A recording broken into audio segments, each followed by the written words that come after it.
make a narrative as if like I'm scared of. I think Devin's a tremendous fighter. Do I think Devin Haney can beat me? Hell no. Hell no. Yeah. For me personally, I'm on a different level than everybody. Yeah. And when it comes down to boxing, because Devin, he's a boxer. It's on him. You know what I mean? It's on him. He knows that he's going to get this fade sooner or later. So it's only a matter of time. Obviously, we can't go down. You know, we can't go down to 135. So, you know, he would have to come up. And, you know, he can get this work anytime. He ready. I see greatness, man. I see greatness. Shakur practically beat you with one hand, man. That jab, man. Most important hand you have, man. You know? And he looked good doing it, sharp. You know what I mean? Distance. He did everything, man. Reports suggest that Shakur Stevenson is lining up a showdown with Devin Haney at 140 pounds. He has agreed to the rehydration terms without hesitation and continues to show total confidence in his abilities. In Stevenson's mind, his skill set gives him the edge over anyone placed in front of him. All of these guys, if y'all want me to come to 147, I'm coming in with rehydration clause. I don't even do that. Yeah. But why am I going up to these guys' weight classes if I'm not planning on going? Devin Haney has made it clear that the matchup with Shakur Stevenson isn't just talk. He is fully committed to making it happen and has shown real determination to step into the ring for this fight. From his side, there's no hesitation. He genuinely wants the challenge. Shakur still at 135. You can't, you know, say your name without saying Shakur to your female tank, right? It just is what it is. Is that fight going to ever happen? Would it ever happen against you and Shakur? 100%, yeah. I think so. I think it. You think Shakur will grow into whatever weight you're in? We're all of us is close to the same size. You know, we're all growing together. We're all like, you know, getting bigger. Well, so, and it's only so many guys, like y'all said, it's only so many guys that we could make big money and people want to see the fights. Which even though I know that they making new guys, it's guys like Kermel, Abdullah, all these guys want to come up too. So eventually they gonna be there too. But yeah, no, I think that a fight with Shakur is very much possible. We try to make it happen. Shakur Stevenson has stated that he has no fear of facing Devin Haney. However, he believes Haney's team could try to spin the situation and suggests that he's the one avoiding the matchup. From Stevenson's perspective, that narrative simply isn't true. Devin Haney. Okay. Devin Haney's probably, to me, I don't think it's hit its point yet, but I think in the next year or two, it'll hit a point where it's like the world is gonna demand, you know what I'm saying? I can see the trajectory feels like it could meet like that. I would love this fight. But look, you gotta watch what you say with like, and this is not even Devin fault, because Devin is very respectful of my game and I'm respectful of his game. He's a good fighter. But his fans will clip and twist and turn things into something that is not. So I try to be real careful on what I say. True. This is guy Jay on Twitter. He a big Haney fan. He be always clipping and changing stuff, Jay. Yeah, they gonna make a narrative as if like I'm scared of. I think Devin's a tremendous fighter. Do I think Devin Haney can beat me? Hell no. Shakur Stevenson is confident that he operates at a different level than the rest of the division. In his view, no opponent has the tools to beat him, and he doesn't believe Devin has the power to score a knockout against him. Like he's a fucking stone cold killer who's just gonna go in there and try to knock me the fuck out. Yeah. He's gonna try to outbox me. I'm the greatest boxer. How do you... So that's how I feel about the fight. Yeah. But it all gotta make sense from a business standpoint. I don't like getting up here and negotiating against myself. For sure. But for me, I'm willing to But do you make the see fight it as happen. it being that could, you know, like we always said, the Four Kings, even though you wasn't a part of it, the whole plot was like at the end of the road, there's gonna be two guys left standing, and that's the big fight. Do you see that as that's potentially what that could be? I'm a bad motherfucker. Devin Haney remains focused on proving his place among the elite. He is actively pursuing high-level matchups, including a fight with Shakur Stevenson. because he wants to test himself against the best and confirm his standing at the top of the sport. Fights are not possible. Would you be more inclined just to move up to 140? Yeah, you know, if I can't get those fights next, or it doesn't make sense for it to be next, I'll probably go to 140, test it out, see how I feel at the weight at 140, and then when the time is right, then, you know, I'll defend my belt at 135. We'll just see, though. I got to go back and talk with the team and see what makes the most sense. That's really all. Bill Haney made their stance clear. They're not dropping down in weight or sitting around waiting.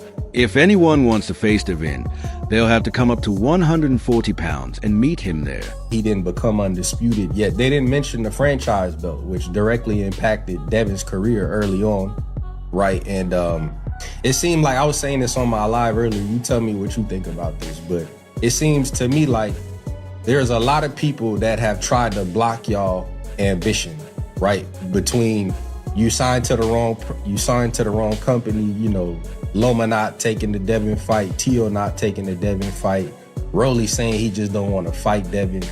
Do you see that? Like, how do you see that?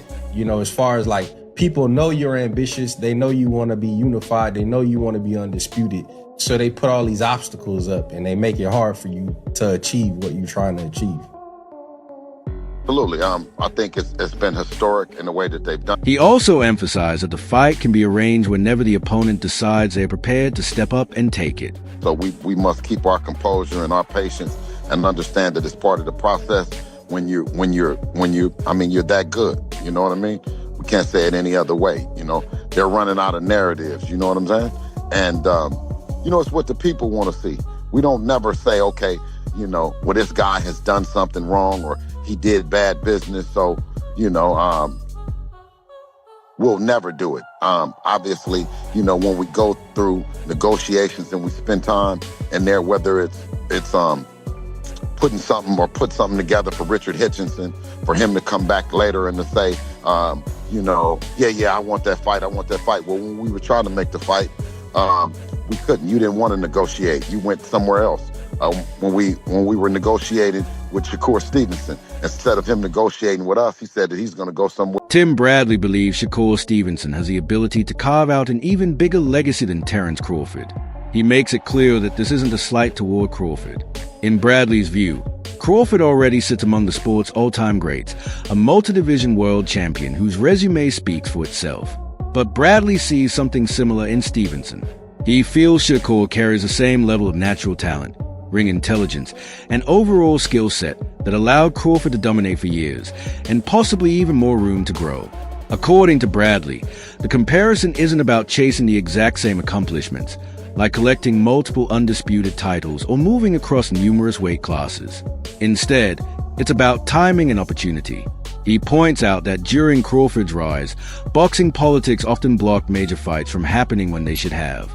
Bradley suggests that if powerful deal-makers had been around earlier to connect promoters and make big matchups easier, Crawford might have faced names like Keith Thurman, Danny Garcia, Errol Spence, and Yordanes Ugas much sooner, which could have elevated his profile even higher. I feel like Shakur, just like Crawford was with me, Shakur has the ability to pass Terence Crawford.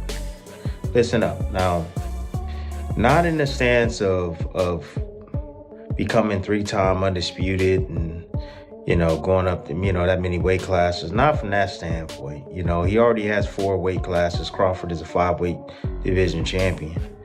But in the sense of having the opportunities that Crawford didn't have. You know, Crawford would have been even bigger than what he is if the politics didn't play into the sport at the time. And now that, you know, you have guys like Turki Al-Sheikh that are able to bridge that gap between promoters and, you know, make these big fights. Because of that, Shakur is stepping into a much different landscape. The divisions between 130 and 135 pounds are filled with elite talent. And more importantly, those fights are actually realistic to make. That gives him steady access to high-level opponents instead of waiting years for politics to clear the way. There's no shortage of names either. Potential matchups include fighters like Devin Haney, Lamont Roach, Arshaquie Foster, Gary Russell Jr., Dalton Smith, Brian Garcia, and several other strong contenders who could test him at the top level. Bradley's point is simple. Stevenson not only has the ability to compete with that group, he has the tools to beat them. And if he consistently takes on and defeats opponents of that caliber, it could build a resume that strengthens his legacy even further, possibly placing him above Crawford in both impact and accomplishments. Turkey was around when Crawford was on his climb. You know, when Crawford couldn't get those big fights with like Thurman and Danny Garcia and Ugas, and, you know, he got it later with Sean Porter, but it was later. But imagine if Crawford was able to have that run and, you know, Earl Spence, Danny Garcia, Ugas, Keith Thurman, you know, the list goes on. If he would have had all those guys on his ledger, imagine how big Crawford would be. He would be even bigger than what he is today. You know, bigger than what he is today. So with that being said, you know, with these fighters hovering around 135, these talented fighters, hovering around 135, 130, you know, guys like, you know, Shakur Foster, like I mentioned, going to go up to 135. He's big enough to go to 135. There's still one big hurdle standing in the way. But when you watch these fighters perform, it's obvious that, under normal circumstances, neither man is expected to lose. Their skill levels are simply too high for anything less than a perfect performance from an opponent. With that tension building, Devin Haney quickly fired back at Shakur's comment, and Stevenson answered right away. The exchange showed exactly how competitive elite fighters are, neither willing to back down or let the other control the narrative. Earlier on, fans had even floated the idea of a modern Four Kings era. The names in that conversation were Devin Haney, Ryan Garcia, Teofimo Lopez, and Gervonta Davis, a new generation compared to the iconic group of Marvin Hagler, Thomas Hearns, Sugar Ray Leonard, and Roberto Duran. Fight that even remotely sparks my interest for Shakur Stevenson is this guy right here, Devin Haney. Look at them, they're the same size. Obviously, Devin's moved up to 147. Shakur demands a catch weight. We'll see if Devin goes for the bait, because I think Shakur Stevenson, there's no doubt about it, he has the skills to compete at 147 to be 5-weight division champion. I feel like that would be... That wraps up today's video. Make sure to stay tuned for more updates, and we'll catch you in the next one.